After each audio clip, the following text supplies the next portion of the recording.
আগে আমি ছোটবেলায় দেখতাম আমাদের কালীঘাট পর্যন্ত জল উঠে যেত, কালীঘাট রাস্তা পর্যন্ত। আমরা মজা করতাম, কিন্তু হরকার বান একদম পুরো উজ্জ্বলা সিনেমা টিনেমা সব ডুবিয়ে পূর্ণ সিনেমা পর্যন্ত চলে যেত জল। আমাদের গোলাটা সবচেয়ে উঁচু ছিল, আমাদের গোলাতে দুবারই জল উঠেছিল, একবার 1978 সালের বন্যায়, আর একবার মনে হয় 99 সালে আমি যখন রেল মিনিস্টার ছিলাম। কারণ আমার ঘরে জল ঢুকে গেছিল 1 কোমর, আমার মনে আছে। কারণ ওখানে জল ঢুকলে মনে রাখতে হবে যে বন্যা মানে অবধারিত।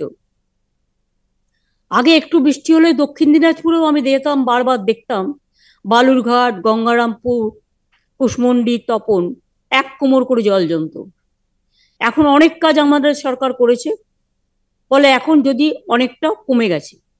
কিন্তু আত্রেই নদীর ওপরে যে বাঁধটা দেওয়া হয়েছে বাংলাদেশ এবং চায়না মিলে, সেটা করার সময় আমাদের তো জানানো হয়নি।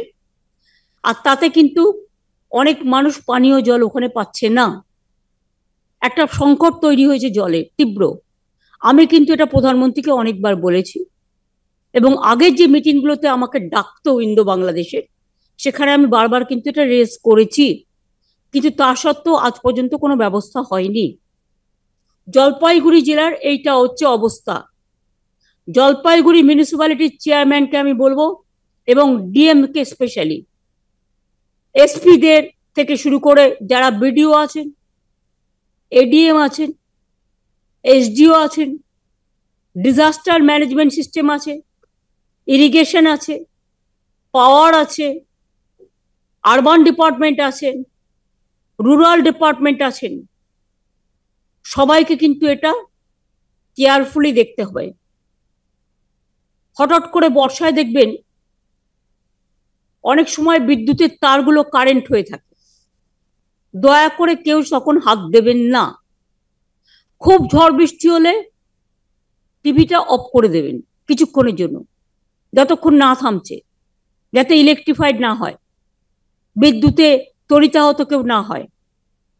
কিছুক্ষণের জন্য দরকার হলে একটা লাইট জ্বালিয়ে রাখবেন, যেটা এমার্জেন্সি, বাদ বাকিগুলো অফ করে দেবেন। রাস্তার লাইটগুলো কিছুক্ষণের জন্য অফ করে দেবেন, যাতে কোনো দুর্ঘটনা না ঘটে। এটা এখন থেকেই মনে রাখতে হবে। ক্যাজুয়াল ভাবে এটা নিলেই চলবে না, সিরিয়াসলি নিতে হবে।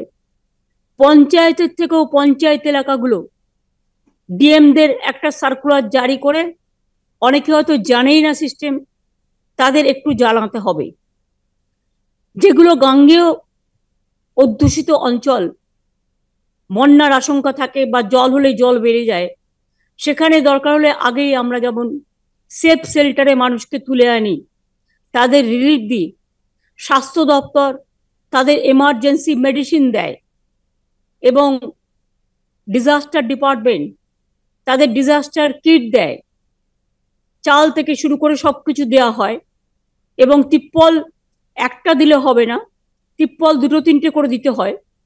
সাথে খাবারটাও যতদিন পর্যন্ত সে ঘরে ফিরতে না পাচ্ছে বা ঘরে থাকার মতো উপযুক্ত না হচ্ছে, তাকে কিন্তু একটা রিলিফের প্যাকেজ দেওয়া হয়। যদিও এখানে 5 কেজি চাল তারা পায় মাসে বিনা পয়সায়, তা সত্ত্বেও একটা রিলিফের প্যাকেজ দেওয়া হয়।